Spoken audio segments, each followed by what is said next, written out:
chef nagira ngo babwire ubaho nibaramera n'amenyo muri dawa kubera ibishimo murabyumva neza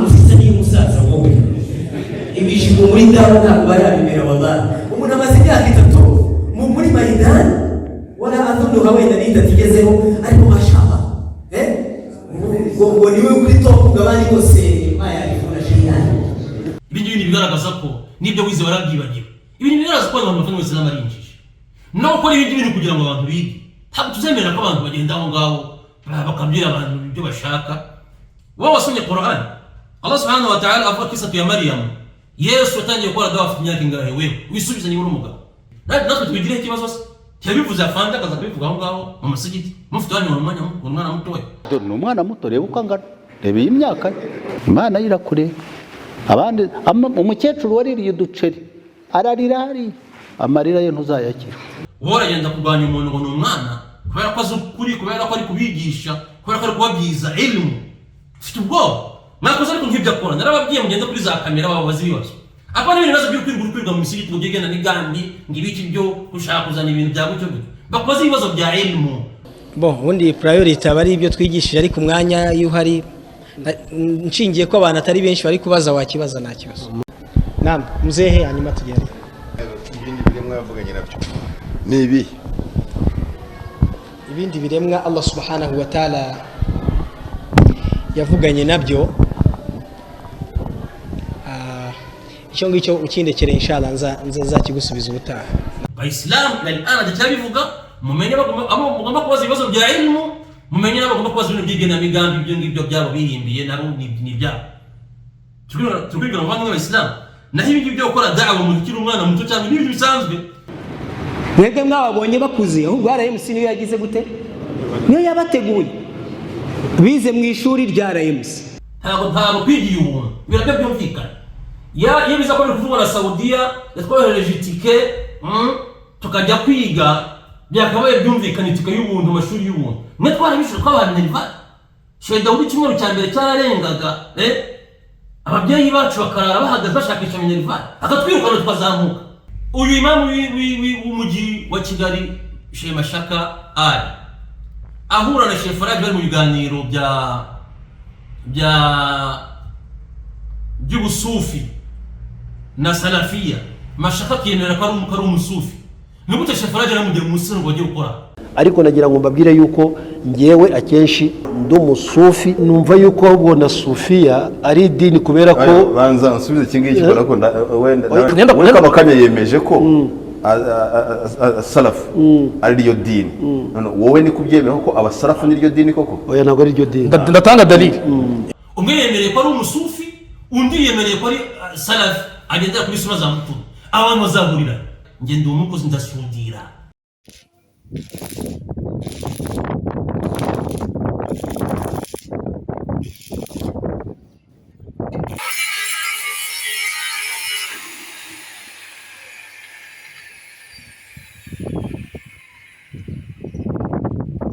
ndasudira iyo mbonye 300 abana bandi bakabona ikirayi alhamdulillah ashrafu alladhi laysa bisharifi inda shurafa kamutuka ngagende ngo tuzabakurikirana ngo tuzabadwanya ngo tuzakora ibiki umufana wese wa Pepe uri kuri runo rubuga ufana bino bintu bipfuye by'imanhaji ya Pepe n'umunsi wamukurikiye nawe tuzagukurikirana insha Allah babandi b'Islam njene narababwiye dufungurwe ejo bundi bari baje ngo bazungu baje guserebura ngo baje kudukatanira imyaka muri myane abadukuramo bi'idnillahi ta'ala walillahi alhamd Allahu akbar Allahu akbar Allahu akbar la ilaha illa Allah Allah Allahu akbar walillahi alhamd Allahu akbar Allahu akbar Allahu akbar la ilaha لا إله إلا الله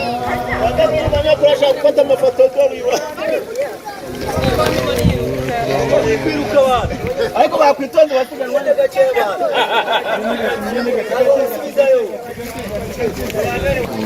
abimana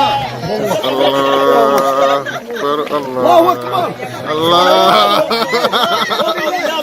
Allahu akbar tuje gufata bere Allahu akbar yo tuje gufata bere alo wabaya wafe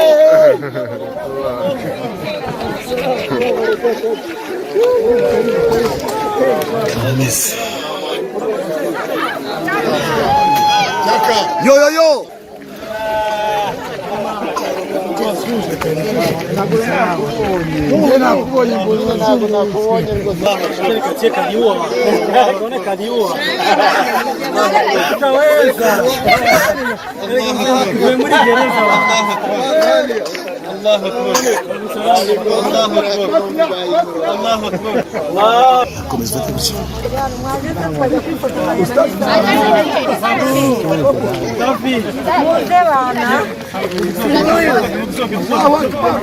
Allahu akbar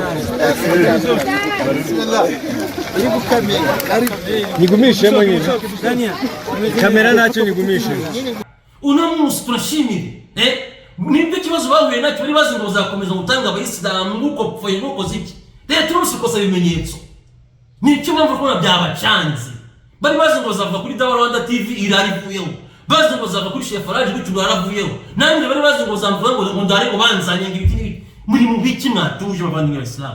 Hayat Hijab Shop tubafitiye imyenda myiza ihebuje yaba iy'abagabo iy'abagore ndetse n'iy'abana. Hari kandi sandali nziza zo kwambara ku makanzu y'abagabo, inkweto z'abagore ndetse n'amasakoshi meza cyane. Akarusho rero tubafitiye imibavu myiza cyane ituruka mu gihugu cya Arabia Saudite. Umva inkuru nziza rero, dufite ubuhanga bwo kukuvangira imibavu uwisize agahumura neza, uciyeho agakebuka. Nyaruku hahuberwe duherereye Gikondo Nyenyeri kuri Merezi ya kabiri. Duhamagare kuri 078 04 37 063.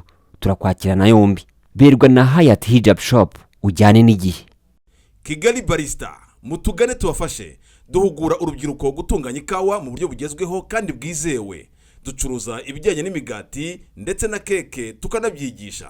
Dukora ikawa mu bukwe no mu birori bitandukanye. Ducuruza kandi ikawa karite ya mbere. Kubashaka ahantu heza ho kuyakira, tubafitiye ibinyobwa n'ibiribwa bitandukanye bya halal. Ku bindi bisobanuro wahamagara kuri 0782 76 18 56 cyangwa kuri 0783 59 75 52. Kigali Barista.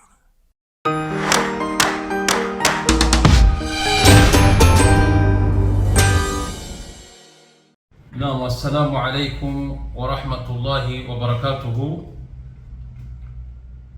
يقول مولانا سبحانه وتعالى: أعوذ بالله من الشيطان الرجيم، بسم الله الرحمن الرحيم، ولا تحسبن الله غافلا عما يعمل الظالمون إنما يؤخرهم ليوم تشخص فيه الأبصار والصلاة والسلام الأتمان الأكملان على خير الخلق رسولنا محمد صلى الله عليه وسلم وعلى آله وأصحابه وسلم تسليما كثيرا.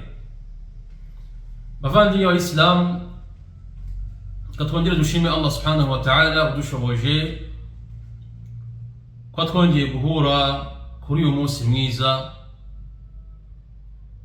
umunsi tugiye kugira ibyo dufata ku bigendanye n'umurongo w'ibwirizabutumwa dukora buri munsi, tubangamiwemo, twagumye kurwanwa muri ibyo bwirizabutumwa dukora igihe kirekire cyane, ariko Allah subhanahu wa ta'ala yakunze kuduhumuriza yuko ntabwo yibagiwe cyangwa se atazi neza ibyo abanyamahugu bakora, ahubwo yarabarindirije gusa ku munsi we yageye, umunsi bazaba baturumbuye amaso, agiye kubahereza no kubashikiriza ibyo amaboko yabo yakoze. Bavandimwe b'Abayisilamu, haciye igihe kirekire hari ibyigeze kuba muri dawa dukora, twemeje yuko tugomba gukora dawa y'intumwa y'Imana Muhammad sallallahu alaihi wasallam itavangiye. Hari ibibazo byagiye biba ku muvandimwe Sheikh Faraj, birazwi, kugeza n'igihe kwihangana abona ko noneho hari aho hari ibigomba gusobanuka. Afata igihe ajya gusobanura bitewe n'abantu guhora bari kumwambara buri munsi buri kanya bamuvugaho bamugarukaho. Hari ibyo yasobanuye ndi bugarukeho wenda kuri bike yavuze. Uno munsi rero narabyihoreye nanjye, maze kubyihorera, ariko biracyagaruka, biracyari kuba ibindi bintu abantu barimo bifatamo ukundi, kandi nanjye izina ryanjye rikaba ryagarukwaho. Iyo mpamvu no munsi navuze yuko hari ikigomba gusobanurwa insha Allah ta'ala. Dawa ni gute imeze, abantu bayibona ukundi, abantu babivuga ukundi, abantu bashobora kubisobanura ukundi, aba bari gushaka iki, aba kuki baba bashaka gucanganya abantu. Abayisilamu turi abanyantege nkeya, ese bariya abantu babashaka iki, bariya abantu barakaze, bariya abantu bafite imbaraga babaretse, n'ibindi abantu bagenda bazana basobanura. Ibingibi intumwa y'Imana Muhammad sallallahu alaihi wasallam yahuye nabyo, yarigishaga asobanura kuturusha, abona wahi, ariko abantu baramukrititse, baramuvuze, babonye ko ibyo akora ari ubusa. Dawa rero ni kugenda. Ibingibi Abayisilamu bafitemo inyungu, kandi inyungu muzazibona mwanga mukunze. Tuzagumya gusobanura, tuzagumya kugaragaza ukuri, tuzagumya kuvuga kugeza igihe Allah subhanahu wa ta'ala azabishakira. Reka dusabire intumwa y'Imana Muhammad sallallahu alaihi wasallam yuko amahoro n'imbabazi byamubaho we nabi, we n'abamukurikiye n'abazagumya kumukurikira kuzageza ku munsi w'imperuka. Ibi tuzabyigiramo, tuzagumya kugaragaza ukuri, tugaragaza amateka. Icyo tugamije ni ukugira ngo ibibazo turi guhura nabyo muri da'wa, abari kwiga idini insha Allah, niba bafite ukuri mu byo bize, ntibazagire babangamira bi'idhnillahi ta'ala, kubera ko ukuri n'ikinyoma byagumye kurwana kuva intumwa zaza, kuva abasahaba nyuma y'intumwa y'Imana Muhammad sallallahu alaihi wasallam, abasahaba bakaza, abatabiye, abamenyi bakomeye ila yawmina hada. Natwe hari twebwe tubaye abambere byabayeho, hari abashekhe na mbere yacu, hari ibyo bambere twanyuze mu bibazo, hari abafunzwe mbere yacu, n'ibindi, ariko Allah azadufasha insha Allah ta'ala. Ibingibi ntabwo ari ibintu twakwanga. Allah subhanahu wa ta'ala yavuze muri Qur'ani ati waqul jaa al-haqqu wa zahaqa al-batilu inna al-batila kana zahuqa. Ngo mu by'ukuri ujye ubabwira yuko ukuri iyo kuje ikinyoma kirahunga, kandi iteka ryose ikinyoma kizahora gihunga. N'andi maaya bavandimwe b'Abayisilamu menshi cyane Allah subhanahu wa ta'ala yerekana yuko atazareka abemera Imana ngo babeho mu bintu bivanze, ibintu bidasobanuye. Abantu bagira imbaraga gute, abantu bagira ubushobozi gute, ariko igihe batari ku murongo wa Allah subhanahu wa ta'ala. Nanga byumvikana bavandimwe b'Abayisilamu, ikintu turi gupfa n'aba bantu bo muri RMC, icyo dupfa ikigarukwaho twarakivuze, tuzagumya kukivuga. Ubu ngubu abantu bakajya bishakira kure. Ibyo ndi kuzira Abayisilamu nongera mbisubiremo, nibi ndi ku da'wa, هذه الدعوة الطاهرة النيرة الميمونة، دعوة يوجكري يوجور مريرwa Allah subhanahu wa ta'ala, niyo badashaka nayo bambariye ngo ntago tuzabyemera, agomba kuba kimwe natwe, bitari ibyo tukamurwanya mpaka umwe apfuye cyatwe tukagenda. Ntabwo ari gushaka imyanya muri RMC, ntabwo gushaka kuba imam, ntabwo gushaka ibiki, ahubwo ni haki. Ni kuri abantu biga, abantu bamwe bagasobanukirwa haki, bakabona ko bagomba gutanga haki, abandi bakamenya haki bakayipfukiranya, bagashaka yuko abantu bose bemeranya ko bagomba gupfukiranya haki. Iyi ni amana Allah subhanahu wa ta'ala azayitubaza. Rero ikintu cyo turi gupfa, abantu bakajya bishakira kure, abantu bisobanukirwe. N'ubwo bwose umuyisilamu uwo ari we wese usobanukiwe ibi bintu arabizi. Bavandimwe b'Isilamu, reka ninjire mu kibazo imiterere yaje cyangwa se uko byari giteye. Njye nababwiye ko ibintu bintu yarabiretse iby'umuvandimwe Sheikh Faraj yari yavuze byari bihagije, yarasobanuye bihagije, ariko biracyakomeza umuntu ajya mu misigiti agaruka ku bantu ati hari abantu bigize ngo hari ibitangazamakuru ngo birwanya ngo RMC ngo hari ngabashehe ngo twarababujije ngo kujya muri ibyo bitangazamakuru. uyu muvandimwe urugero ni byiza babajije bati hari televiziyo bigaragara ko isenya ubumwe bw'abayisilamu ikwiza ibihuha, sibyo?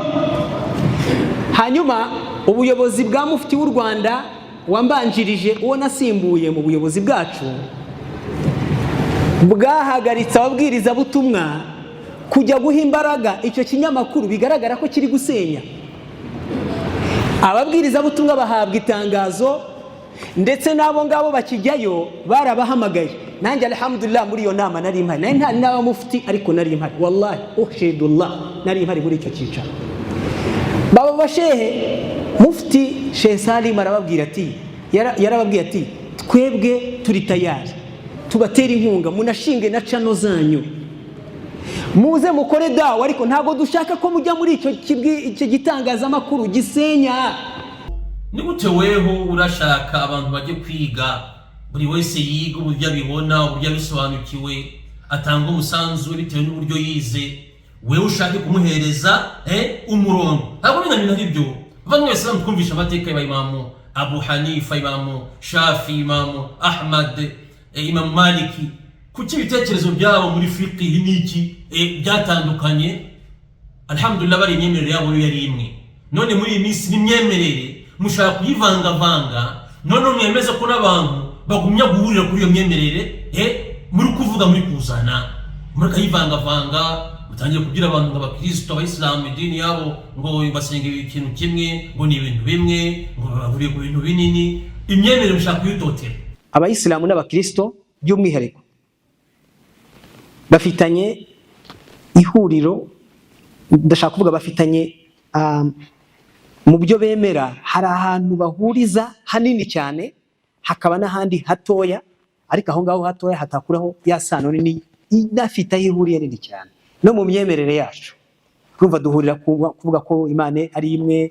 Abantu rero niba badahagarara bwuma ngo bahagarare kigabo, uko mu biteganye ko mwirirwa mu bagambanira rwose, alhamdulillah no musirete yamaze kubamenya, ariko niba badahagarara ngo berekane ukuri kwabo, berekana akarengane kabo, bakabitaba ibyo mushaka, wallahi imyaka iri imbere umwana w'umuyisilamu w'i Rwanda azabona ko twakoze ubugwari.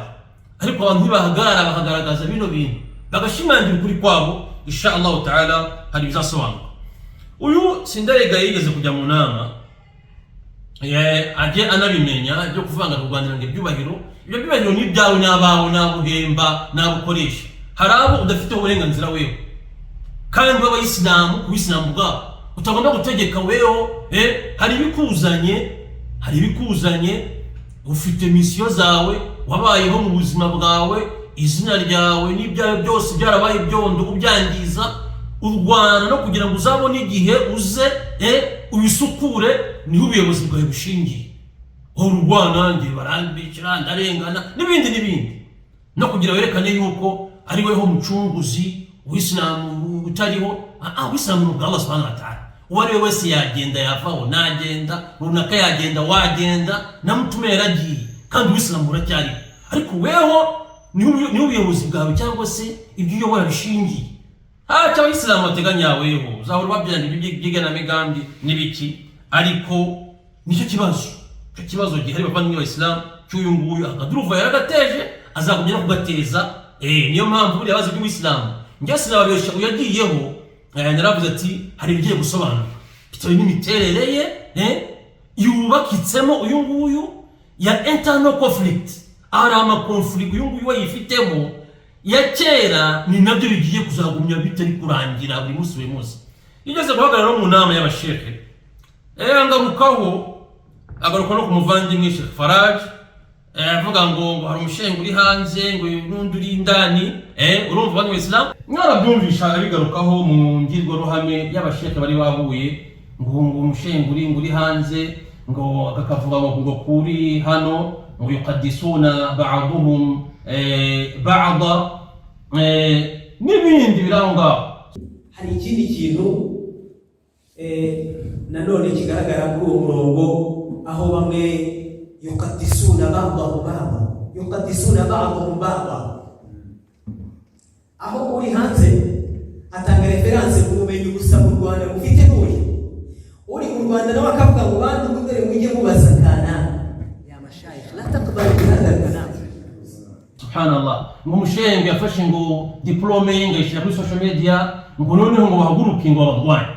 Billahi alaykum abandi b'Islam ndikubaza ubu kweli ko baravuga ngo umushenga mbona abantu bagomba kubazanira runaka bamubaze shehe abantu bagenda bamubeshyera nawe batamuha akanya ngo ntabwo yize ngo yakoze amahugurwa bikaba ngombwa ko diplome ayerekana.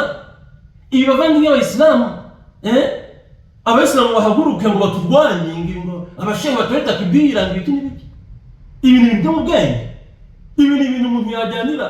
Ubu si niyo yategeka muri Isilamu umuntu aba yangije kuba yabwira mugenzi we ngo abantu bazamubaze kuba umuntu yakwerekana diplome. Niyo yategeka muri Isilamu umuntu aba yangije, niyo yategeka mu mategeko y'u Rwanda umuntu aba yangije kuba umuntu yabigira ikintu abantu babagwana. Ahubwo ni haki abantu bafite bashaka ko abantu batamenya. Bamwe Islam kujyanye na masaili z'idini mvuze nihuse abantu kuranga abandi iyo babazi ubunyangamugayo babazi ikhlasi lillahi bi'idhnillahi ta'ala ntacyo bitwaye. Allah subhanahu wa ta'ala yavuze mu Qur'an surati al-Kahfi ngo wa idh qala Musa li fatahu la abrahu hatta ablugha majma'a al-bahrayn aw amdi huquba. Izi aya murazizi kugeza kuri aya fawajada abda min ibadina ataynahu rahmatan min indina wa 'allamnahu min ladunna ilma. Zenga muzizi Allah subhanahu wa ta'ala igihe Musa yavugaga ngo we ngo ni umumenyi, Allah akamubwira ati hari umumenyi kurenze, amurangira umumenyi aramubwira ati bal abduna khidri, aramubwira ati umugaragu wacu Khadir genda n'umumenyi azakwigisha. Allah subhanahu wa ta'ala yaranze Khadir, Musa si yaramuzi. Nama aya nama hadisi kuri iki ngiki Imana Muhammad sallallahu alaihi wasallam hadisi iri kwa Tirmidhi n'andi Ar-Rasul sallallahu alaihi wasallam avuga ngo arhamu ummati bi ummati Abu Bakar, umuntu ufite impuhwe zanjye kurusha abandi muri iyi umma ni Abu Bakar. Wa ashadduhum fi dinillahi Umar, n'umuntu kabisa idini wayifasha kayishikamaho ukomeye ku idini ni Umar. Wa asdaquhum hayaan Uthman, n'ufite isoni kubarusha abandi ni Uthman. Wa aqdahum Ali, n'uzi iby'amategeko kurusha abandi ni Ali. Wa afraduhum Zaid, n'uzi ibijyanye na mirathi ni Zaid. Hadisi irakomeje bayikamanuka ko mutuma kugenda ari kuranga ati bano bazi bavandimwe b'Abayisilamu nandi n'abasahaba nabo bagiye barangirana n'abatabi'i bakagenda barangirana n'abamenyi ba Imam Ibn Baz Sheikh yabigarutseho ba Imam Ibn Uthaymin bakabigarukaho muzabaze runaka uzi ibingi bikurusha abandi ni runaka bakagenda baranga abantu baranze ba Sheikh Fawzan, hari abaranze ba Sheikh Rabi, hari abaranze ba Sheikh batandukanye. Bavandimwe b'Abayisilamu ibi ni ibintu bisanzwe, ntabwo ibi byakabaye ikibazo. Ariko twe dufite ikibazo cya systeme bano bantu bubatse bashaka kujyanamo da'wa, utayigiyemo ubwo ntuzakora da'wa. Ibi ngibi byaba no kuminamiza ubwenge bw'umuntu n'ibyo umuntu yize.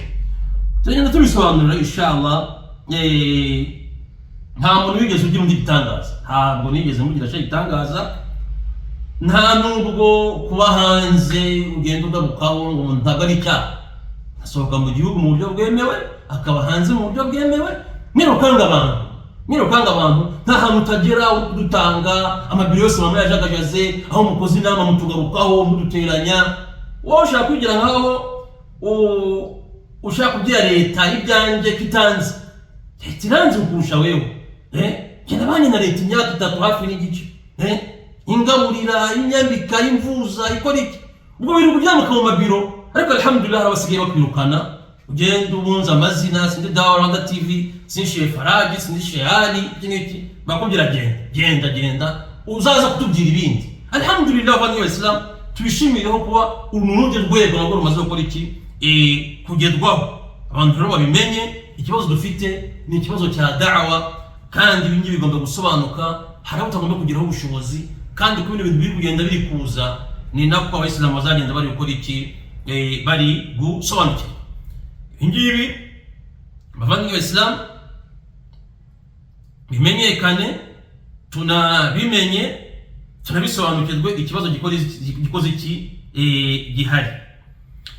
Dukomeje bavandimwe b'Islam hari ikindi yakomojeho uyu nguyu ngo sinzi ngabana ngo baturambira ngo nibijigo ngabana ngo batoya ntago dawa irebwa n'imyaka wewe chef nagira ngo babwire ngo baho nibaramera n'amenyo muri dawa kubera ibijigo murabyumva neza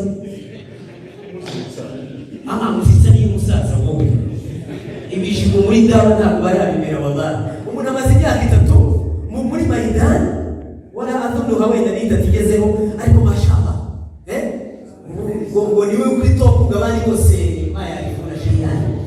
Ibintu bigaragaza ko nibyo wize warabyibagiwe.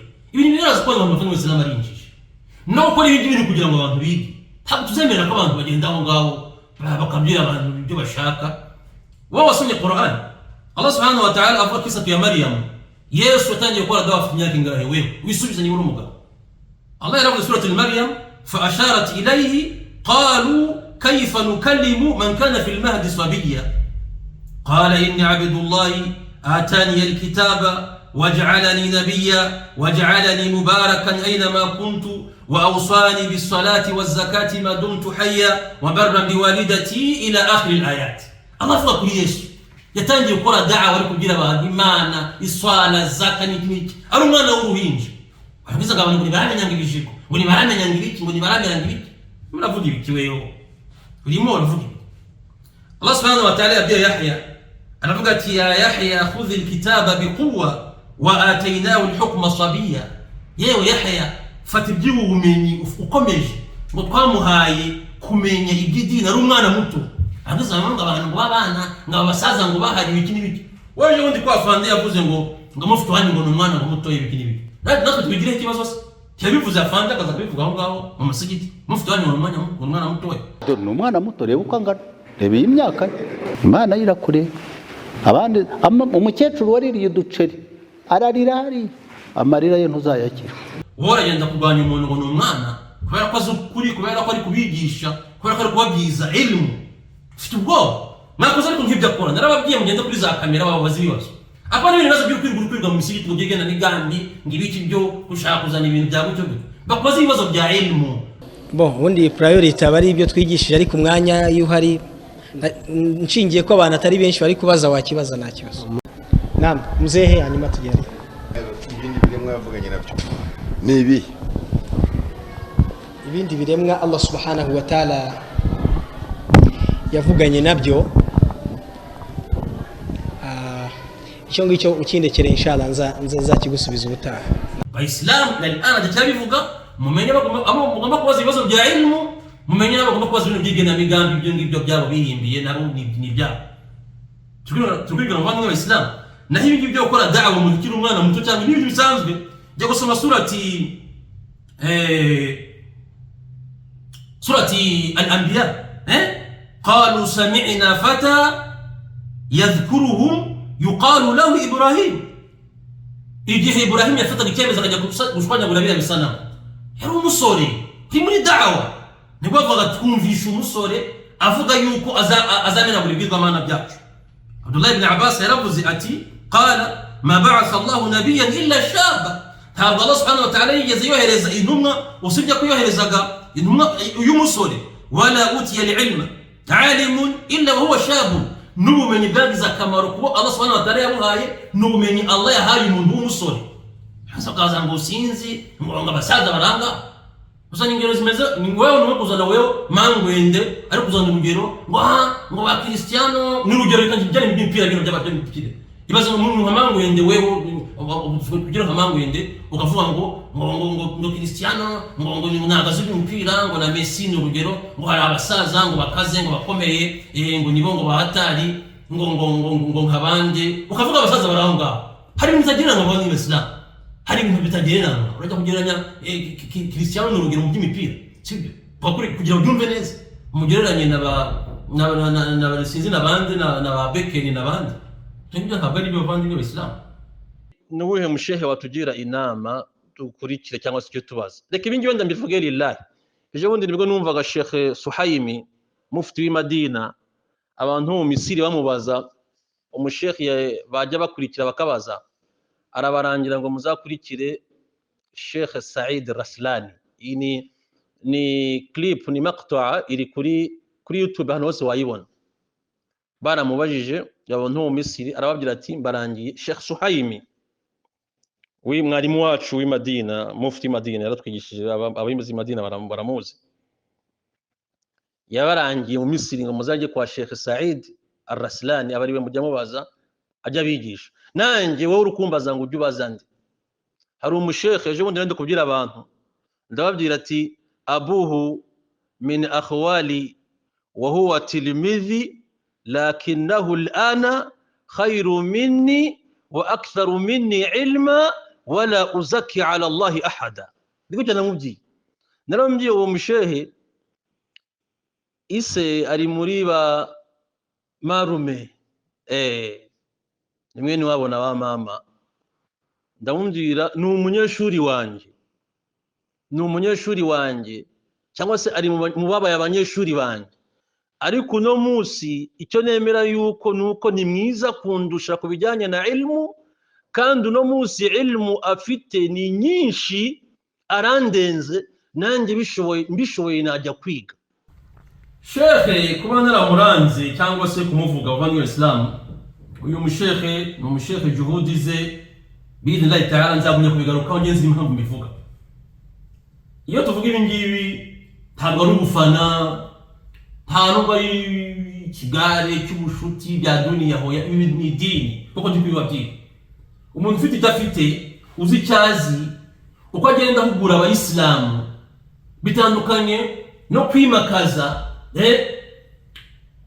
abantu bari kuzana fatwa zishingiye ku bujiji abantu bagafata umuntu ngo ni perezida ngo w'abashehe ntazi ibyarimo ntazi ibya ilmu abantu bakabaho umwaka umwe 2 3 10 abantu bagomba kugaragaza ushoboye ibintu ufite ilmu ishingiye billahi ta'ala gutinya Imana kugira ngo abantu bazagire icyo bamwungukaho.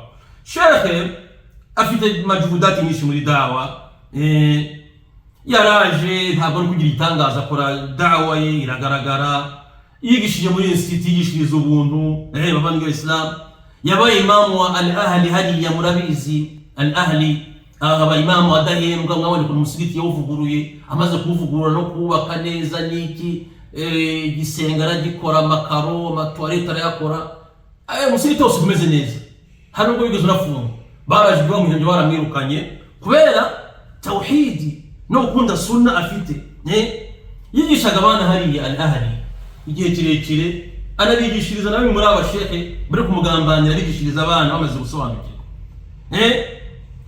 Ibibazo byarabaye kuva na kera hose mwagerageje kumuteza inzego z'igihugu biranga inzego zasobanukirwa kino kibazo mwagerageje kumureshya ibyo ngibyo byo duhenda abana ngo mushire ngo amacano shehe mwafite gacano ye ayifite si ntabwo ari kuvuga ntafite cano yese yitwa al-Kawthar arayifite ntabwo mwimaze kumwendanya ngo mushireho cano si niki mutero wowe muramukanga ibiki n'ibiki ariko ntabwo ari ibyo Islam tugomba gushigikira ubunyakuri munyakinyoma tukamwamagana.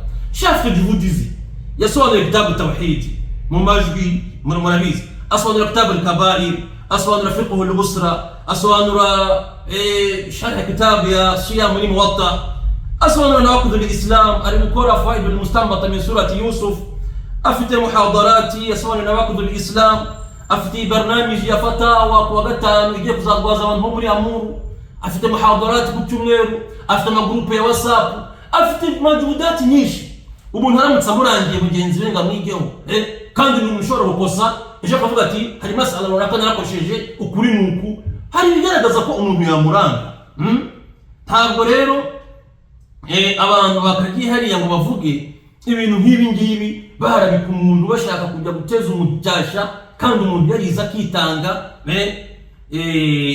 agamije kugira ngo akore iki, yigishe abantu. N'ibindi no kugenda no kuvuga ngo abantu ngo bize ngo mu mashuri ngo ya RMC, ntabwo abantu bize ku mpuhwe zanyu.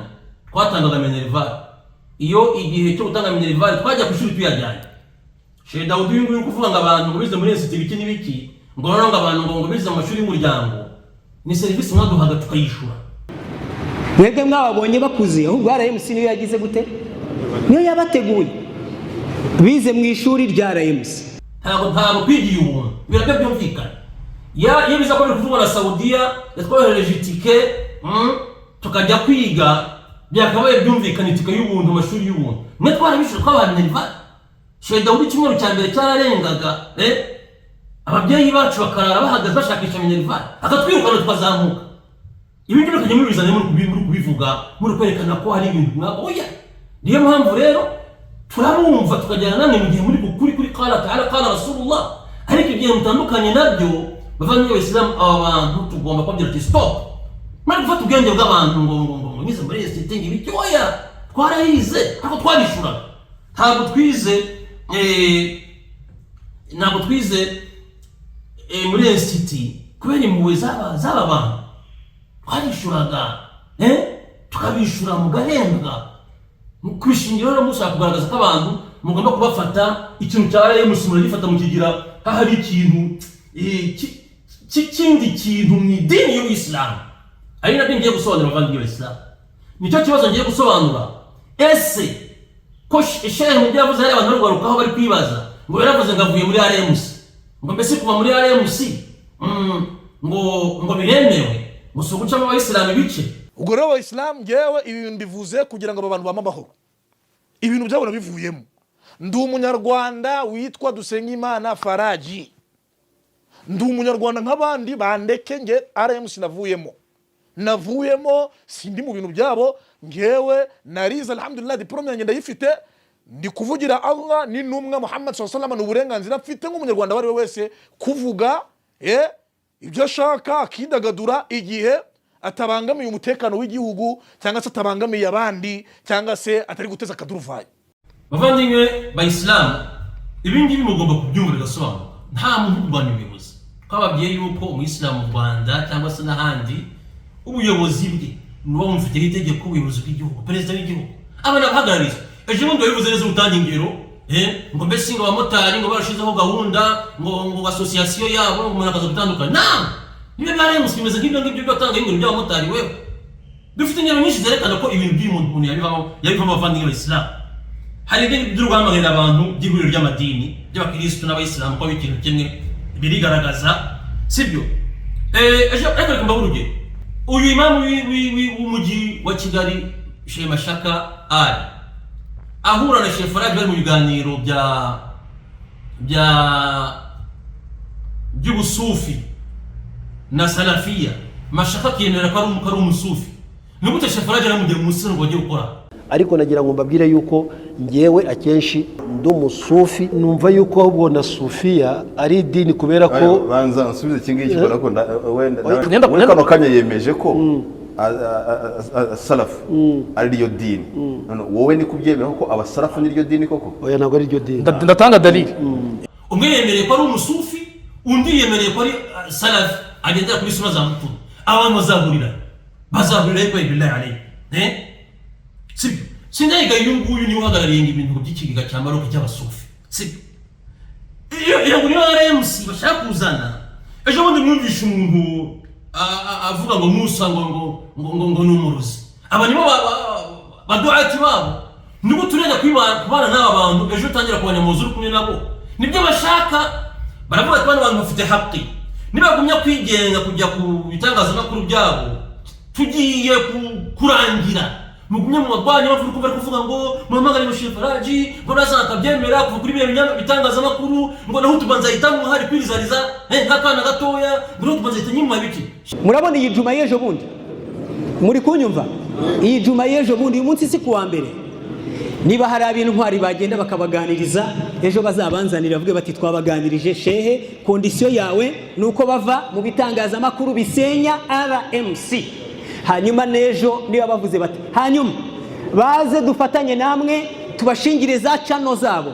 Nyakubahwa mufti w'u Rwanda yarababwiye ngo ndabashakira channel, mbashakira ibikoresho na za kamera, muve muri ibyo bitangazamakuru mwikorera ibyanyu bwite ariko mukore dawa. Chef Raji yarakwiyamye abitangariza ku mugaragaro yuko avuye mu bintu byawe.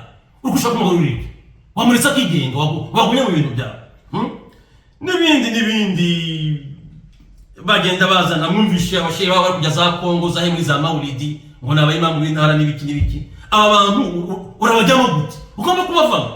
Ejo bundi mwumvishe ibintu bya nikabu abana b'abakobwa no munsi muri kubahura bashaka kwikwiza mukagenda mukazana abantu polisi bakaza ngo mugenge iyo mufashe ngo mitamujyanira ngo imamu amukoresha statement nkabonye abandi bafanje bakomeye bavuga bati oya ibi ni ibyo bakeretse babisaba. Ntabwo uyu munsi abakobwa baje, ariko umuyobozi w'urubyiruko utazabwira n'abakobwa maze guhangana n'abakobwa barenga 4 bose Nyamirambo bambara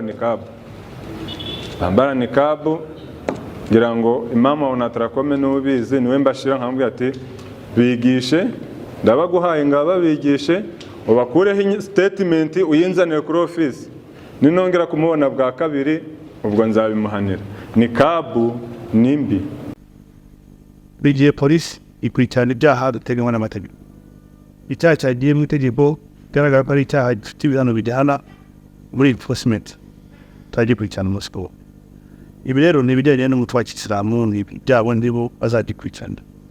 Igihe bazasaba kujya mu mategeko y'u Rwanda bagasaba yuko bikurikirana nk'abantu bashinzwe kubahiriza amategeko sabijyamo wade. Ariko ibintu byajya mu mategeko ya Webs. Ibi rero twabirekera abayoboke b'idini ya Islam n'abayobozi babo bakabikurikirana. Icyo bazahitamo kubikorana na leta ububegereye izahari inshingano urwego rushinzwe kubahiriza amategeko tangira protector muri law enforcement abo bari bishingana kure bitavuze ko idashaka kuzaba inshingano niba kitamo bakabisaba batyo. Shehe rero yakabiye kujya avuganira uriya mwana w'umukobwa na uriya mugore akamuvuganira nyaboneka nikabu bibyanze mu bitabo by'idini nta kibazo. Ntabwo shehe ahubwo ari ukuyimukuramo dushingiye kuri ibi ngibi n'ibindi. Iyo ugiye kureba usanga nibi RMC ahubwo ni itsinda amwe muri amatsinda mutume yahanuye yayobye bano baranakomeye aba ni nk'abashiri ushingiye kuri ibi.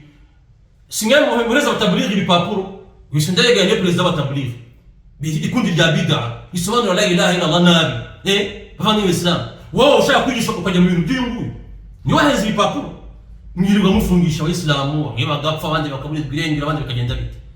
Abantu umuyisilamu z'ubwenge agomba kwitandukanya nabo ngabo ni wajibu bavanye Islam.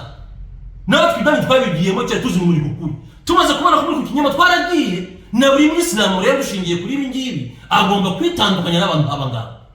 Kandi yemwe ni uburenganzira bwe n'umunyarwanda afite umunyarwanda keretse mu mategeko itegeko nshinga ry'u Rwanda handitsemo ko buri mwisilamu wese agomba kujya muri RMC. Ariko niba bemera uwisilamu ng'idini uwisilamu burigenga nabwo ng'idini RMC ntakantu gatoya.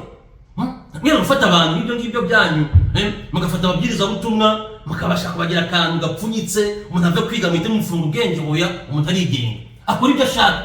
Ngiye ntabwo nacira mu bintu byanyu byo mujya gufata gutuzagoyembaga 200 nayo bagiye ngo mugomba ku musigiti ngo tuvugira ibyacu tuzagoyemba 100 hoya ngiye ndi umukozi ndasudira.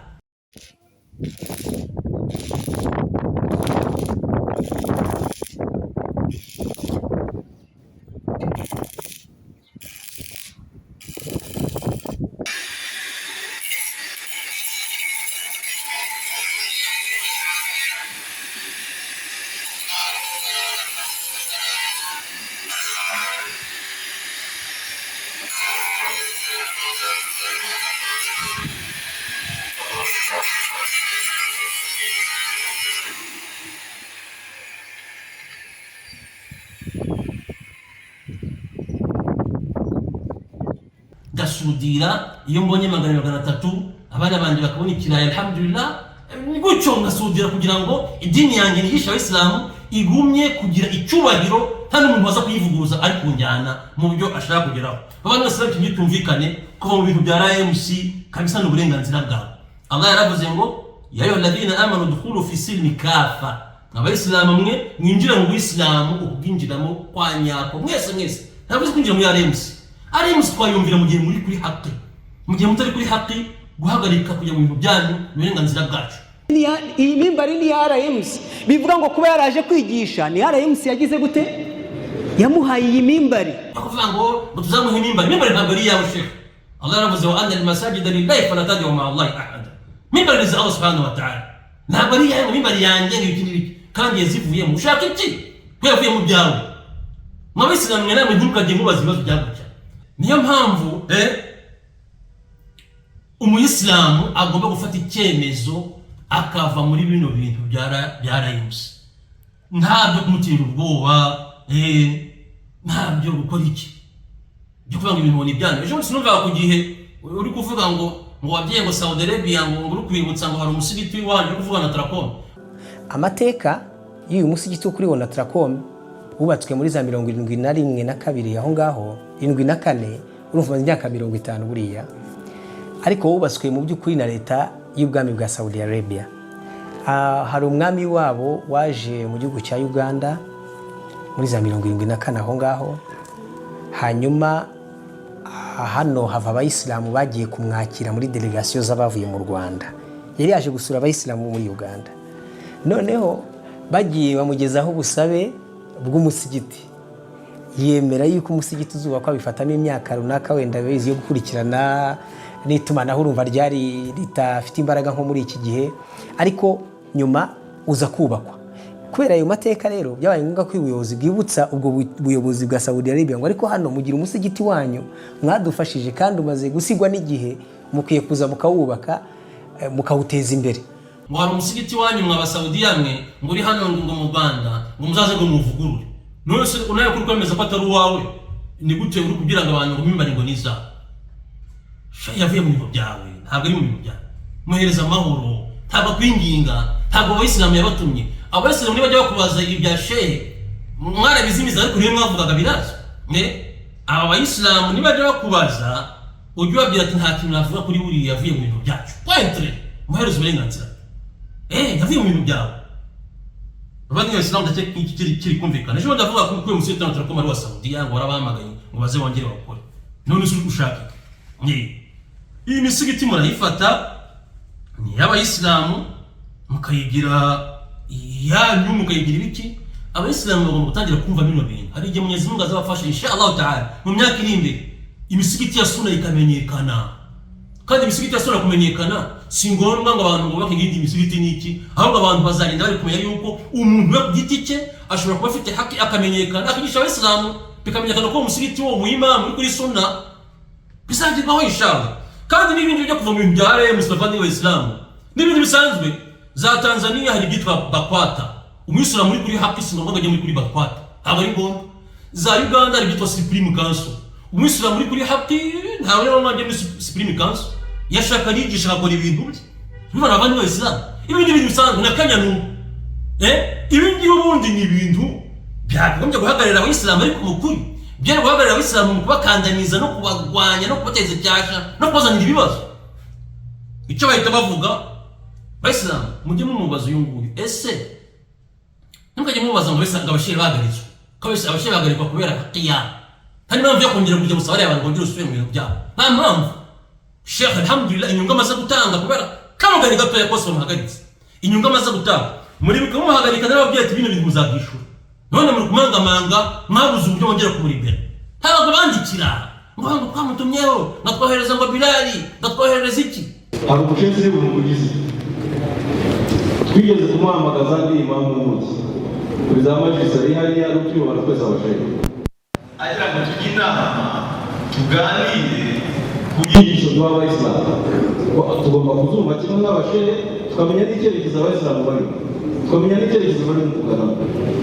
Umushehe turamutumira yari bye imamu w'umugi, hari kuri za majlisi tudahishana tujya n'inama uzijya dukore yohereje Bilali. Bilali si umuntu wo ku musigiti, si uhagarariye departement yazana, ahubwo yabohereza wa wundi usaruza cyangwa se wa wundi ukoropa niyo yabohereza uri bose aho ku musigiti. ibi mubimenye nta muntu winginga muri bino abantu barigenga كيف تستعبدون الناس وقد ولدتكم امهاتهم احرار نقطه مشاكو kugira abantu abacakara kandi banyina barababyaye bigenga mwebwe ushaka kugira abantu bacakara mwebwe ngo bave kwiga ngo batubashire mu gatebo ntabwo dukorera ibihumbi ijana ntabwo tugomba kuba abagaragu b'ibihumbi ijana ngo tutabirukana ngo bivuge ngo cyangwa umuntu yarariza tuvuge ngo saba umuntu yarariza rero byumvikane ko ibi murimo umuyisilamu afite uburenganzira kubona ibyo murimo ko muri mu nyungu zanyu n'imiryango yanyu n'gahunda zanyu mukeneye ibiki amamodoka mukeneye ibiki idini y'Imana murekandariza ko mushaka akava mu bintu byanyu Allah yabivuze neza abantu hamwe ngo fastakhaffa qaumahu fa'ata'u n'abantu baza bavuga kuri Firauna ngaraza abantu shaka kugira abantu badafite ubwenge bibicucu rero abatera ubwoba kuri iki abagira abantu barangaho mu baramwumvira ariko umuntu ufite ubwenge ntabwo yajya mu bintu by'abavandimwe b'Islam. Ikintu cyo garukaho ukuzana ngo abantu ngo bari hanze ngo umuntu uri hanze kujya hanze ariko ni kibazo kujya hanze ngiye nagiye iwanyu nirenda kwa baba yako nirenda kwenu nirenda kwa shangazi yako nirenda kwa tate yako nirenda kwa kujya hanze n'uburenganzira bwanjye mfite ibyangombwa binyemerera kujya hanze kandi bimamutera ubwoba vuba aha muzambona aho ha kibazo gihari timugajye mushaka kuzana ibintu bidahari nakubyo ntabwo uzamenya neza ko mubikirana kurusha leta wewe byo ngibirimo byo kanga abantu. Allah subhanahu wa ta'ala yavuze abantu batembere huwa alladhi ja'ala lakum al-ardha dhalulan famshu fi manakibiha wa kulu min rizqihi wa ilayhi an-nushur. Allah niwe wabagiriye isi isaso hayitunganye mwigendagendeho murye riziki muzasubira kwa Allah subhanahu wa ta'ala gutusa kugira abantu kujya hanze ngo ibiki ibingi bavandimwe b'Islam ntabwo mugomba kubitega amatwi. Umuntu w'umunyarwanda uri hanze ufite akora hanze kizwi afite uburenganzira bwe ntukajye muzamutera abantu ubwo bavandimwe b'Islam nawe b'Islam hari kino kibazo abantu bagomba kugisobanukirwa ngo ese birebeye ko umuntu yavuga ngo avuye muri RMC bavandimwe RMC na mbere yuko nsubiza ahangaha hari ibyo bavuga ngo nigute umuntu yavuga ngo avuye muri RMC ngo kandi ngo yaraje ngakayikorera ngakayibamo baba ni Abayisilamu ibya RMC twe twabigiyemo tukimara kwiga tuzi ngo ni ibintu bizima tuzi ngo ni ibintu uko bivuga ngo biri ku murongo wa Allah na Mtume dusanze ahubwo birwanya umurongo wa Allah na Mtume dufite ingero ibyo uyu ari guhamagarira abantu mwarabibonye n'ibindi byinshi fatwa ziraho ngaho umuntu ni gute umuntu haza akavuga ngo umuziki ngo ni halali. Umuziki muri Islam ni haramu ni halali? Umuziki muri Islam ntago ari cyaha kuko ntago ari haramu. Munarangiza ngo umujyi nyuma nose n'umuvuguruza kujya ari kuvuga ntarabona ngo uteza akavuyo. Ubona kuvuga ngo twari tubirimo ngo twabaye ngo abemango b'imisigiti ngo ntabwo batwanga ngo ntabwo bakora iki ibi ngibi ntabwo ari byo bavandimwe b'Abayisilamu nkuko byagaragaye kuri Ibrahim. Allah subhanahu wa ta'ala yaravuze ngo wama kana istighfaru Ibrahim li abihi illa an maw'idati wa'adaha iyyahu falamma tabayyana annahu aduwwu lillahi tabarra'a minhu inna Ibrahima la'awwahun halim. Ibrahim yabanye na se abona ko ari ibintu bisanzwe abona ko bari kumwe ko azamusabira imbabazi iki ngarika amaze kumenya yuko ari umwanzi wa Allah subhanahu wa ta'ala yaramwitakanya mugendera kure. Natwe rero tumaze kubona ko ari ibintu birimo kubakurikira kugisha mu mpanga ejo ukazisanga uri mu kibazo imbere ya Allah subhanahu wa ta'ala ntabwo barahanga kubera ngo gusigasira tawhid y'Abayisilamu ntabwo barahanga kubera gusigasira ubuyisilamu bibereye mu bintu by'inyungu zabo. Ubuyisilamu washira hariya umuyisilamu yawe ari ikibazo baramwitayeho. Ubwo rero RMC kwanza urebe ubusobanuro bwayo nge baravuga ngo ni association y'Abayisilamu bo mu Rwanda ariko njye nawe mbibona ni association y'agatsiko kamwe gashaka kwigarurira iby'Abayisilamu gato mu Rwanda.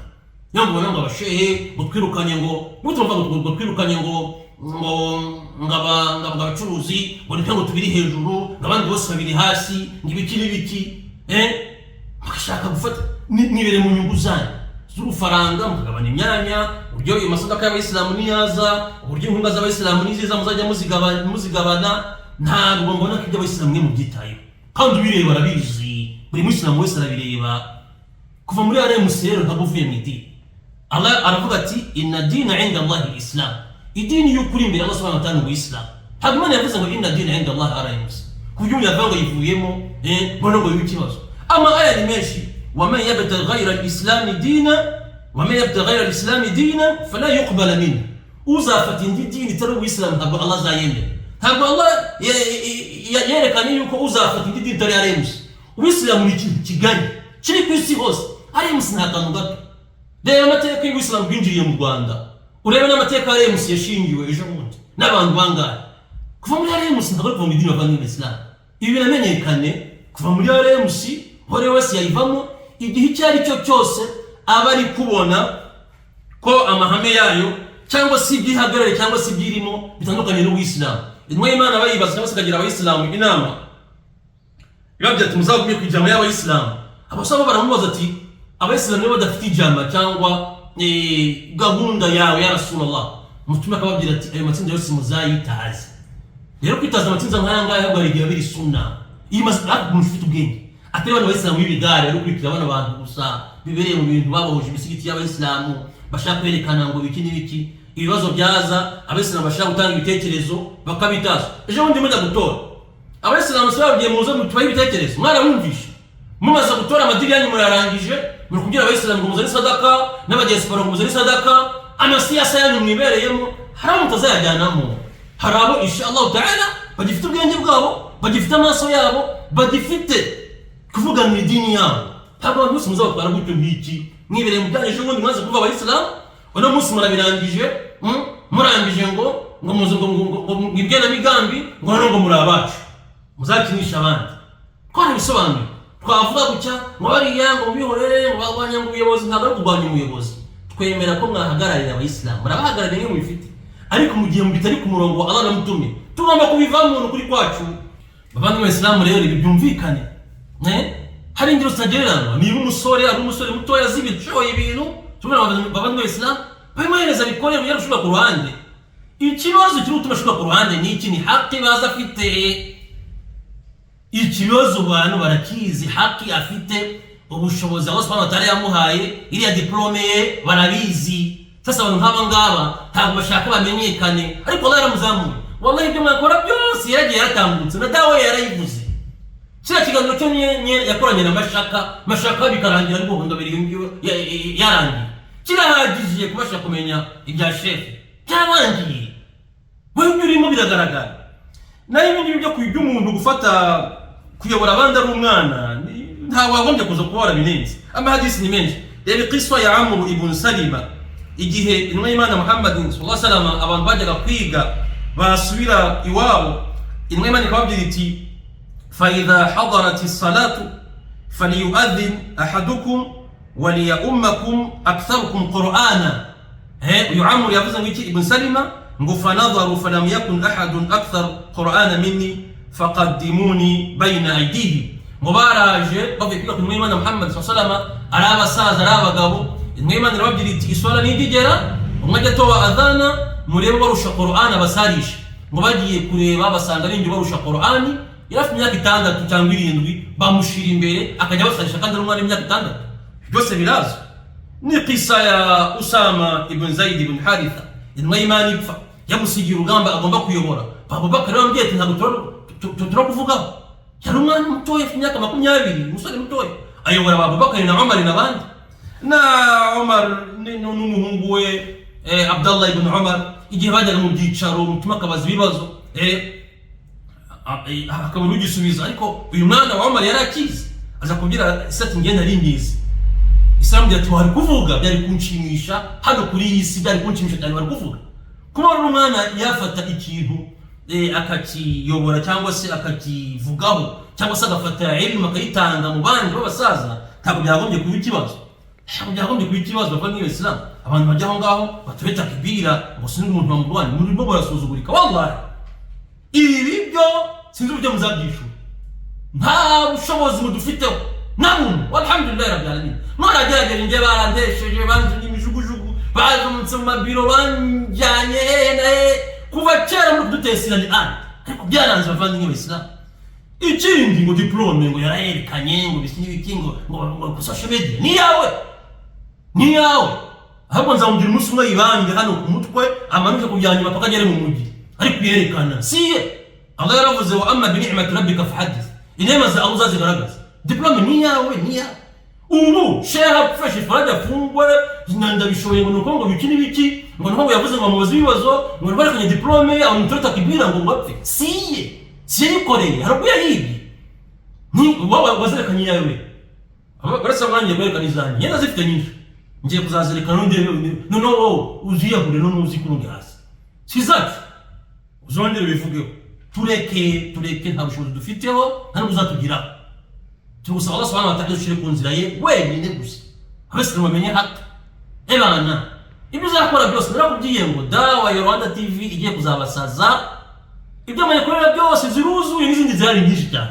umuntu afite uburenganzira bwiwe gute mushaka gutesha abantu agaciro mukabahangayigisha mu gihugu cyacu ushaka kugira leta mu yindi abisilamu dufite ibibazo byinshi bavandimwe b'Islam abisilamu bazamenya bino turimo mu minsi myaka iri imbere ariko mu gihe Allah gishizeho abantu gutya bano bantu akabo karashobotse nta burenganzira mufite usibye ibintu byanyu bya kusda kizariza ibiki n'ibiki n'abashehe mukore kugira ijambo kandi muri Saudi n'indi Saudi bisanzwe kugira ngo iyo qala ta'ala niziyo ayima cyangwa ebyiri zigumye kugira agaciro ntaza abantu nk'aba ngaba bashaka gufika ibintu ngo bafatiranye iki umuntu bavandimwe b'Islam. Ubwo rero iki ni ikintu tugomba kumva no guharanira. Ibi byatangiye kera murabyibuka ejo batuma uriya musore wani bari ashrafu alladhi laysa bisharifi inda shurafa kamutuka ngagende ngo tuzabakurikirana ngo tuzabadwanya ngo tuzakora ibiki. Umufana wese wa Pepe uri kuri runo rubuga ufana bino bintu bipfuye by'imanhaji ya Pepe n'umunsi wamukurikiye nawe tuzagukurikirana insha Allah. Wasini moterengo yarabananiye ngibiki wewe usubungu buri he wewe uri he warayishoboye tuvuge ngo nawe ngo warahunze si bikuvuga mujye muvuga makeya mujye mugenza gakeya waramutumye sinega yaragutumye mukora amatangazo ngo yo gukora iki birangeruweho nawe utangiye kwisuzugurikiramo bavandimwe b'Islam rero aba bantu ntabwo ibintu bizabagamaho urashatse gutambika icyasha ngazadukurikirana muri nyigisho zacu n'ibiki n'ibiki nta bushobozi mufite murangiye Allah subhanahu wa ta'ala kubagaragaza umva inyigisho za Ashrafu ni nko kumva amarashi aturuka muri toilette. Bavandimwe b'Islam ibi abasilamu bamenye byo gufata abantu nk'aba ngaba bakirukana abantu bazima mu misigiti mu kwakuntu abantu ntabadarasa bafite baraza kuzabaje kuvuga ibintu byabo by'amatiku byo kurira umuntu muzima ngo n'umuyobozi urafata umuhadara muzima kuvuga ngo kuri Sheikh Faraji kuvuga ngo kuri banda bishoboye ngo Rwanda TV ibintu byagutoreye uyu n'abavuga ngo bamutoye azabaha akazi uyu azabaha akazi uyu nguyu ngeze nabo turi bamushizeho sawa kabisa njye ntabwo ibintu byiza bimbere ikibazo murafata abantu bazima mukabirukana uzi ibibazo uyu kadhi wabo utazi bya fiqhi n'iby'indowa n'iby'amatalaka n'iki ari gukora mu Islam ingo zingahe amaze gusenyera abantu uyu nguyu indowa zingahe yunze mu bujiji abantu bakabibere muri zina kwa kutamenya fiqhi ni byinshi ibiri kuba mwagize ngo abari baragiye kuri social media barishimye muzi ngo ni imikino ntabwo ni imikino bavandimwe b'Islam abantu barababaye ntabwo abantu bagomba kubireka aho ngaho. Ejo bundi uyu sindayigayo yavuze ikintu ari njye wakivuze cyangwa Sheikh Faraji cyangwa undi bere kuri Sunna yamucukurira ubumenyi yarapfuye yagiye kuri Al Jazeera haravuga igihugu cyacu ngo igihugu cy'u Rwanda ngo ni igihugu ngo ni dawla ilmaniya na Jumhuriyat Rwanda dawla علمانية لا تدخل في دعم المؤسسات الدينية بالدعم المالي. طبعا هناك دعم معنوي التسجيل والتسهيلات ولكن الدعم المادي حكومتنا حكومة علمانية لا تدخل في الشؤون الدينية. مزيكا بسواني يعني من يجيبه اللا دينية kititaye kirwanya kitemera ibintu by'amadini yarabivuze ejo bundi hari abarabu njye nabwiraga cyagiye igenzi Saudiya ngo bazaze kudusura ونحبكم في بلادنا رواندا ان شاء الله نرحبكم ترحيبا ان شاء الله تعالوا ان شاء الله زورونا ان شاء الله جزاكم الله خير ان شاء الله وبارك الله فيكم جزاكم الله خير ان شاء الله nibona abanye babinyoreje ngibintu ubona umuntu ari kuvuga ngo iwanyu muri kigiye gutanya kimeze mbira ibintu mvuga arabivuze sawa yarabivuze ni nabuze ujya bivuze ni iki ariko cyo kuvuga abandi b'Abayisilamu ibi bivuzwe n'undi muntu sheikh bamucukurira bagenda bakabisiga ngo bakamushiraho ko ari yangu Rwanda ibiki n'ibiki ariko yarabivuze ashaka kwereka Abayisilamu ko Abayisilamu bacu bari mu bibazo ibiki n'ibiki yarabivuze ngo bazane inkunga ngo bajye ngo bahemba abantu bere mu bintu gushakisha amafaranga sibyo icyo tubivuga bwo ku bintu nk'ibyo babivuze bari guharabika hari ubwo yagomye kuvuga muri kuvuga ngo u Rwanda mu gihugu cya Almaniya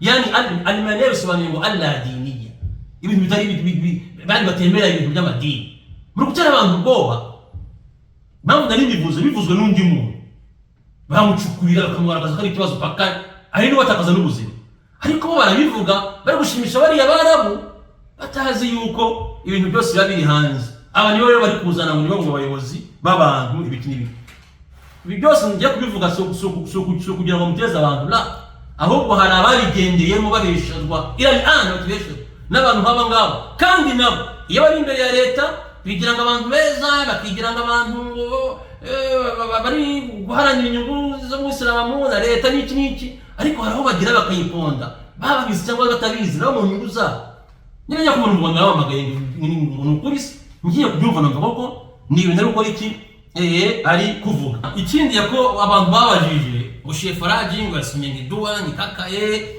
ngo Mesiri aduiremewe usabira ngo abantu ngo sinzi ngo Imana ngizabavune ngo imigongo ngo bazabe impumyi ngo bazabe paralize bazabibazo Allahumma alayka bi a'da'i hadhihi ad-da'wa mana ndagusabye nkweretse abanzi bose bi da'wa turi gukora mana yo guhamagarira ijambo ryawe Allahumma a'mi absarahum mana abakomeje kugira urwango y'ida'wa qawlan wa amala haba mu mvugo no mu bikorwa a'mi absarahum mana uzabatwereke babagize impumyi Allahumma kassir dhuhurahum mana imigongo yabo uzayihetamishe Allahumma shunna aydihim wa arjulahum min khilaf mana maboko yabo n'amaguru uzabateze paralize by'imbusane Allahumma arridhum lil fitna mana nibazave kuri isi badahuye na fitna ikomeye cyane babandi b'Abayisilamu iki kibazo kugisubiza Allah subhanahu wa ta'ala yaravuze muri Qur'ani ngo la yuhibbu Allahu al-jahra bis-su'i min al-qawli illa man zulima wa kana Allahu sami'an 'alima ngo Allah subhanahu wa ta'ala ngo ntabwo akunda abantu bagaragaza ubusabe ku bandi bubi bakabushira hanze bakabwatura ngo ntabwo abikunda ngo keretse ababyemerewe cyangwa se ntacyo bitwaye babandi bahuguzwa ubusabe bwabo baramutse babwatuye kuba bahuguza bakabasabira amaduha mabi ngo ntacyo bitwaye ngo Allah arumva kandi no mumenye iyi ni aya muri surati Nisa iyi ni aya abahuguzwa basabira abantu nabi Sa'd ibn Abi Waqqas muribuka umugabo wamubesheye kuri Umar ibn al-Khattab kamubeshera ngasanisha abantu nabi ibiki n'ibiki Sa'd yamusabiye dua ibn Abi Waqqas ni musahaba ntabeshe Faraj yaravuze ngo Allahumma in kana 'abduka hadha kadhiba qama riya'an wa sum'atan mana uyumuntu niko bisobanuye ndabizi kandi urabizi neza niba yahagaze ahangaha mbeshyera agira ngo abantu bamurebe bamwumve ambeshyera kandi ndabizi uko ambeshyera fa atil umra uzamuhereza igihe kirekire azabe igihe kirekire imyaka myinshi cyane wa atil faqra uzamugira umukene w'igihe kirekire wa abidhu bil fitan uzamuteza imyiryane uyu Sa'd ibn Abi Waqqas abantu rero Sheikh basumbuwe Sheikh Faraj nanjye batansize imyaka sinini adada ariko mwibuka ko Sheikh Faraj buriye badufata bwa mbere 2016 bwa mbere ko turi kumwe mu modoka baduhora ubusa twagiye muri da'wa ibutare dufite ibyangombwa universite yatwemera ko tujya guhugura abana b'Abayisilamu bakaduteza ibibazo bakaduteza imitihani mujya mwibuka dutinye Imana kwa Islam Sheikh Avatiri Nkusi Abdurrahman rahmatullahi alayhi ghafara Allah lahu Allahumma barik badufata akajya yigamba ngo nigute ngabantu mubaza mu bwatsi bwanjye ngo ntabizi yana bamwe ikibazo n'ubwo bafite bashaka kandamiza abayisilamu batoteza abayisilamu twe dufite leta nigira ibyo ikora wenda umuntu uzavuga gutyo ariko abayisilamu kandi kwemera abayisilamu bagenzi bacu bagumya kudutoteza imyaka yose bajya kudutamika leta baduteza leta tugahura n'ibibazo imiryango igahura n'ibibazo ibi ni bigomba guhagarara Kavati na yambaraga ibumba kaberwa yambaraga ikositimu kaberwa no musari sindege hejuru ngiye nayo tubaturi tutinye Imana komeza gusabira n'abavandimwe b'Islam abantu nk'aba ngaba kubasabira barakujambije she batangiye bamuzengereza turukumvikana sinzi Allah aramurokora we ahita bivamo twe turabikomeza imitihani imyaka ingahe yose siko bimeze uno musi abantu barangije kwiga bavandimwe b'Islam njyewe narabibabwiye dufungurwa ejo bundi bari baje ngo bazungu baje guserebura ngo baje kudukatira imyaka muri myane Allah dukuramo bi'idnillahi ta'ala walillahi alhamd Allahu akbar Allahu akbar Allahu akbar la ilaha illa Allah Allah Allahu akbar walillahi alhamd Allahu akbar Allahu akbar Allahu akbar la ilaha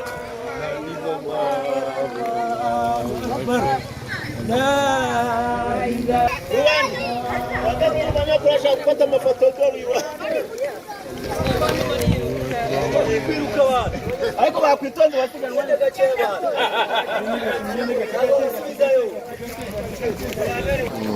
abimana Allahu akbar Allahu akbar tuje gufata bere Allahu akbar yo tuje gufata bere alo wabaya wafe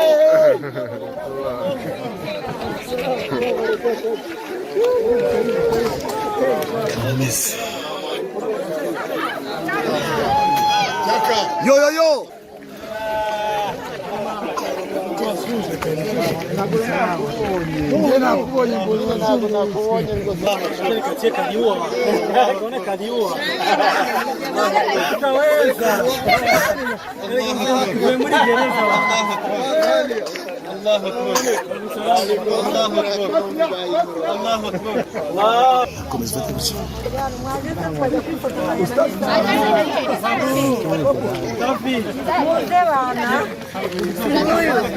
الله أكبر الله أكبر الله أكبر بسم الله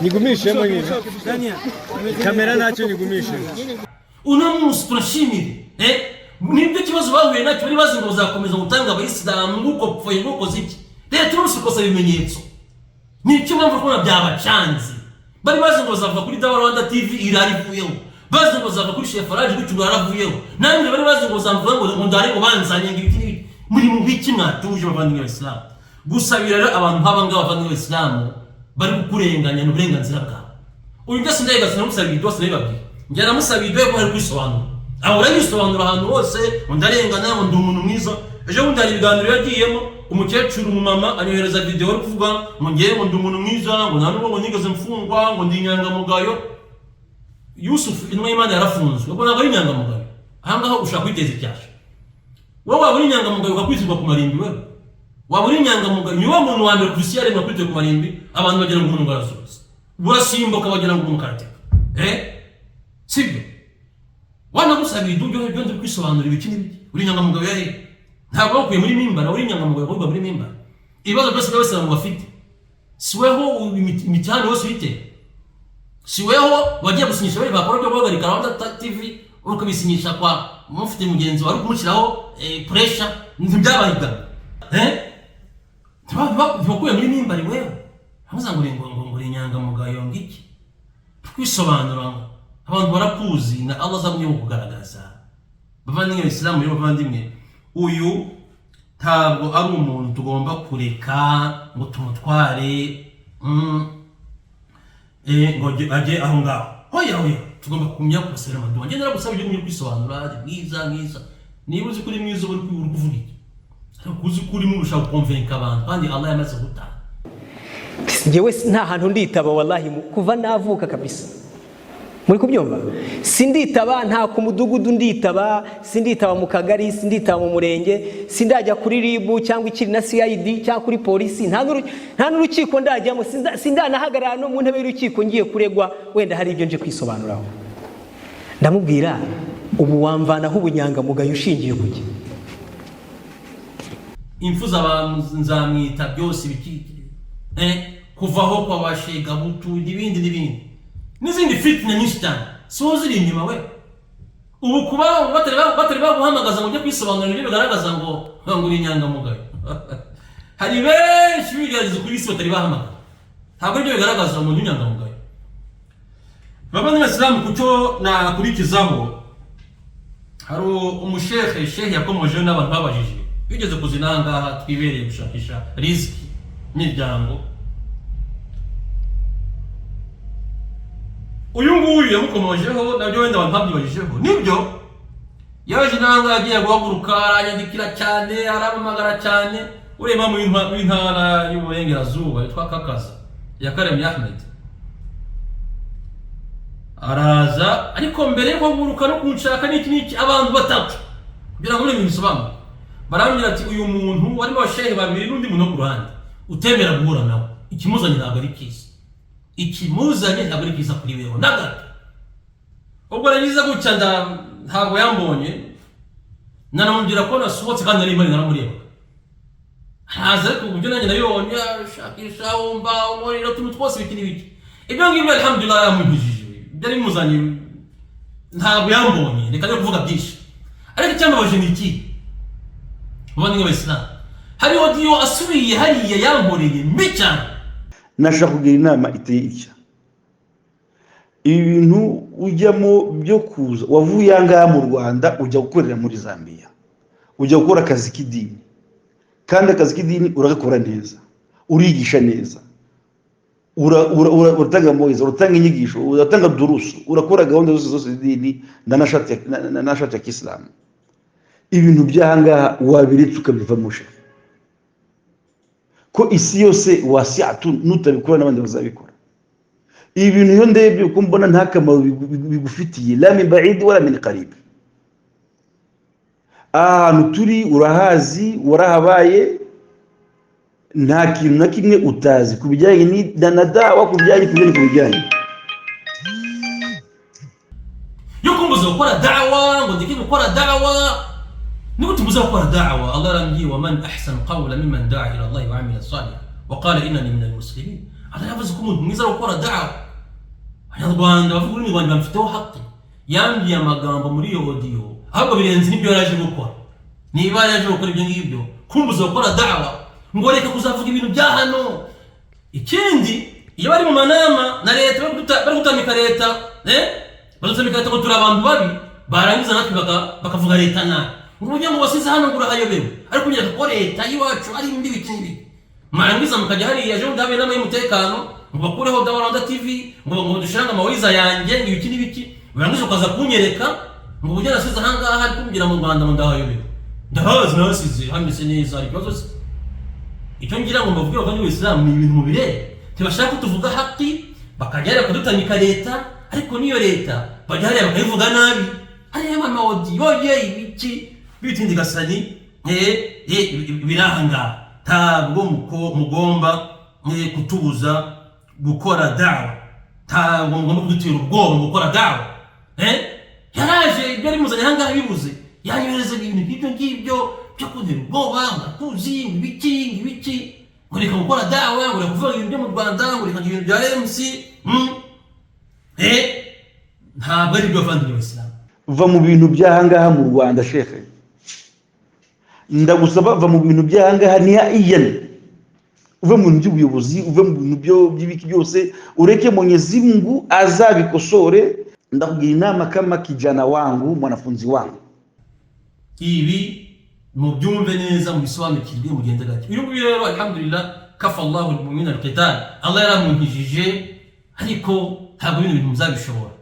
bavandimwe ntabwo muzabishobora mwe kudutera ubwoba haje mu dufiteho n'ibyo mwivugisha ngo bana gutwara bigishije twabishuraga ibingibi namubona ko tuvuga ibintu bitari byo mujya kuri kamera mutunyomoze muvuga izi aya amahadisi biki mutunyomoze ariko mwereka ko turi ibibazo biki n'ibiki oya njye si shefu araje ngo bamwigishije ariko ndi kumushigikira ko ndi kubona ko ari kukuri ilmu arayifite arasobanura neza nanabivuze bitari no kwiyemera n'ibyo nanjye n'umunsi yanyigisha ngomba kumushigikira natangikira akajya mu bindi bitari byo namuvuguruza nawe inidi nkuko nawe ngize nabi yamvuguruza mwari kuzana ibintu nk'ibyo ngibyo biri aho ngaho ushaka gufata idini ya Allah subhanahu wa ta'ala nk'aho ari ikintu kiri aho ngaho mugomba gutwara uko mushatse mu nyungu zanyu mukanga abantu bavandimwe b'Abayisilamu rero numvaga nasoza ndi kugira inama n'Abayisilamu mufate idini yanyu mukomeje musobanukirwe ibyo ari murayizi mwere kujya hariya muri kuyivuga mu matamatama babagera mu musigiti mugatangira kusiga amavuta mugakora ibiki ni byinshi ahantu ibyo ari turabifite ahantu hose yavugira n'abashehe ubwo mu nama bitwohereza n'abashehe biiznillah tujya turabizi muri kuri haki ariko ibihumbi 100 abantu turabikurahe twiringire Allah twese azaduha amafaranga tugaragaze haki mu myaka iri imbere ibintu bizasobanuka iyi ni nama ndi kugira Abayisilamu tureke kuba amabara 80 aba n'abantu nta buyobozi mwasuzuguye bere kwabye umuyobozi n'ugufite itegeko wagufunga wakwimurira umuhanda wakora iki aba ni association twagombye kumvira mu gihe yumvira Allah namutume mu gihe batandukanye Allah namutume tukabajya ku ruhande tubegutya bizamenyekana ikindi amafaranga yanyu bari kuza kwakoreramo politiki ayo mafaranga muzayabazwa ayo iyo mihadara mamutegura bari kujya gutukiramo Allah namutume muzabibazo amugomba kubirinda twirana abavandimwe b'Abayisilamu cyumvikana naho ibyo kujya kwitatsa hariya abashekhe namwe mukore muvuga ijambo rya Allah subhanahu wa ta'ala mukore niba gukorera imizigo niyo twakora iki dukore twirinde abantu nk'aba ngaba bashaka gupfobya ibyo twize kubera kudukangisha ibihumbi 100 ikindi abantu bari kuvuga ejo mwabirimbishije Dawuda bivuga mutwara amahanga ngo tubenge ikintu kimwe ntabwo Moise yagomba gusa ntabwo ngomba kumva ibintu kimwe nk'imibe by'amasufi Sheikh Dawudi wize livre vert kwa Kadafi ushaka rero Sheikh Faraja najya kwigisha ibintu byo mwize iki n'ibiki mutanga amawayiza abashefe mugarura imani z'abantu mubaka tawhidi z'abantu muri kubesha bicyo Abayisilamu uje ubikoze ashaka kubaka tawhidi y'abantu sunna akishyira ku murongo mumuteze ingabo mu bitugu mubane nawe mwere kumurwanya ariko igihe cyose mwamurwanyije nimwe muzahasebe ikhtilafu abantu bakumva ibintu byo bitandukanye ibi bitekerezo by'umuntu byafite ibyiki imyemerere tukayihuza imyemerere mwari itandukanyije mwibereye mu byaha turahura gute Abayisilamu reka ndangiriza aha ngaha mugumye mudusabire dua kandi nanjye iriya dua Sheikh Faraja nanjye narikirije amina Dawa Rwanda TV ifite gahunda zayo kwigaho n'uburenganzira bwacu ifite subscribe zigaragara bodi bafite zabo bihoye abanyamaguru badashaka kureba ibintu byabo bahita bahungabana gusa Dawa Rwanda TV ibintu byo bakurikirana wenda ni fadhila ya Mwenyezi Mungu yamwihereye venye kuvimba na uso zao pasuke reka ndangiriza aha ngaha ni ibintu narateguye ibindi bari kwivugisha bamushumba sinzi bande Sheikh Mushumba alhamdulillah mwiri umukatiba kure ugari namushaka mukore dawa turazira tujye kuvuga abantu ngo baciye imbere ngo nabana ngo sinzi ibiki n'ibiki oya cyo dukeneye ni haki namushaka kwiri umukati mwiri umukati wa ariko dawa tuzemera ko mubivanye tujye umeka tuzababwira turaziranya